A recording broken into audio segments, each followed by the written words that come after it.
T'as vu Terminator? Non, et commence pas à me spoiler. Ok, je vais te raconter Terminator mais sans spoil. Ok. Le film commence avec un mec qui se balade à poil dans la rue. Ah ouais, c'est bizarre. Ouais, le mec il est super musclé, et comme tous les mecs musclés, il adore se foutre à poil. Ouais, enfin normalement il retire que le t-shirt. Là, bim, on switch de scène et on tombe sur un autre mec à poil. Il y a que des mecs à poil dans ton film. Lui, tu sens qu'il s'est tapé une soirée à la very bad trip et qu'il sait plus trop où il est.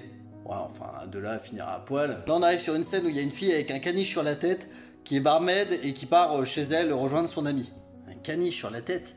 Ouais, elle habite avec sa meilleure amie qui a aussi un caniche sur la tête et ils partagent le même appartement. Moi, je serais pas attiré par une meuf avec un caniche sur la tête. Hein. Du coup, elle se barre et elle part en boîte de nuit. Ils acceptent pas les animaux en boîte de nuit.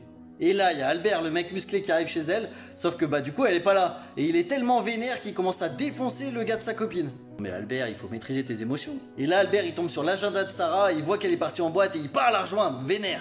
Cours, Sarah, cours! Donc là, il y a Sarah qui s'amuse en boîte, et là, il y a Albert, on le voit arriver tout doucement. Mais à ce moment-là, il y a Patrick qui arrive et qui se couche sur Albert et qui le défonce et qui part avec Sarah. Ouais, en fait, c'est une sorte de trio amoureux, ce truc. Et là, Patrick, il vole une voiture pour se sauver avec Sarah, sauf que Albert, il est tellement vénère qu'il saute sur le pare-brise pour essayer de les attraper.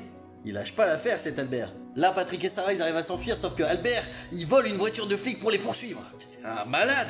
Et en même temps, il y a la police qui les poursuit parce que la police veut arrêter Albert et Patrick vu qu'ils étaient nus dans la rue. C'est une histoire de malade. Du coup, les flics défoncent Albert et ils arrivent à arrêter Patrick.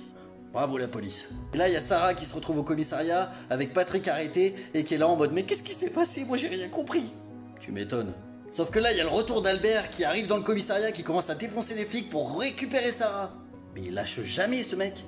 Heureusement, il y a Patrick qui a réussi à se libérer et qui part avec Sarah en courant très vite. Bravo Patrick. Et là, on se rend compte qu'en fait, Albert, c'est un aspirateur géant. Quoi? Là, il y a Patrick qui explique à Sarah qu'il vient d'un monde où les aspirateurs sont devenus méchants et qu'en fait, c'est à cause d'elle et que du coup, ils veulent la tuer. D'accord. Là, il y a Albert qui arrive avec un énorme camion et qui dit « Si moi, je peux pas aspirer Sarah, je vais l'écraser !» Cet Albert est un gros psychopathe, en plus d'être un aspirateur. Heureusement, Patrick utilise une grenade qu'il avait dans sa poche. Qu'est-ce qu'il foutait avec une grenade sur lui? Là, le camion explose et Albert explose aussi. Bon, enfin, on va plus le voir cet Albert. Et si, parce que Albert, c'est pas n'importe quel aspirateur, c'est l'aspirateur Dyson dernier cri.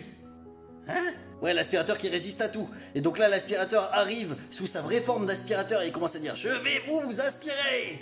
Ce film part complètement en couille. Et là, il y a Patrick qui se met entre Albert et Sarah et qui fait « Vous n'aspirez pas !» J'ai l'impression d'avoir déjà vu ce film. Il prend une des 27 grenades qu'il a dans la poche et il la jette dans la bouche d'Albert. Et là, paf, Albert. Enfin, plus d'Albert. Sauf qu'à force de jouer avec les grenades, ça lui pète aussi à la gueule et plus de Patrick non plus. Merde, elle se retrouve toute seule. Là, il y a Sarah qui regarde ses deux ex et qui fait « De toute façon, je vous aimais pas !» Et puis elle part avec sa bagnole.